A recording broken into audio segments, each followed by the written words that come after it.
Open architecture is really about publishing of information. So essentially the architecture that's going to be used for some defence system is published in such a way that other providers, for instance, can either plug their own systems into the system that's being developed, or if it, depending on the degree of openness, could actually replace the system with another system and know enough about it in order to do that.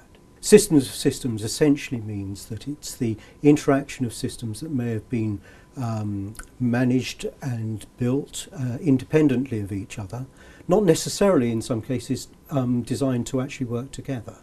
And what the MOD is trying to do is to achieve greater interoperability so that these systems can work more effectively together and thereby get advantages of essentially agility, but better information, generally speaking, to the troops, to the military personnel. I think it's right that it's named an approach. Originally, I think there was consideration of calling it system of systems architecture, but it's actually about approach which not only incorporates the technical aspects, but also incorporates a lot of the commercial and the behaviour aspects.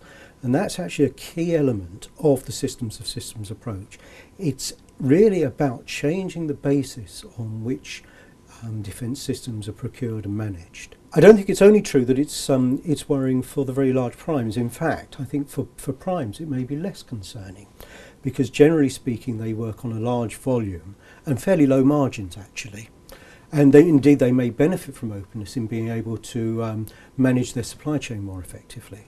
But if you're a very small company where you perhaps sell a very small number of products but rely on a high margin, actually opening up the competition may be much more challenging. So I don't think it's true that it's just a threat to large industry. I think it could also be a threat to SMEs. Because it's architecture, we think about it as being a technical subject, but in fact most of the challenges, I think, are really in the commercial environment.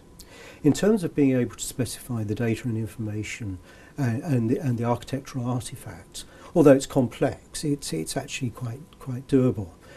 But the risks, of course, are on the commercial side. And so I think all these companies could benefit, but only if the commercial arrangements are set up in such a way that they can actually achieve the benefits that they might get from open architectures. What are the benefits that I'm seeking? That's the key question to ask.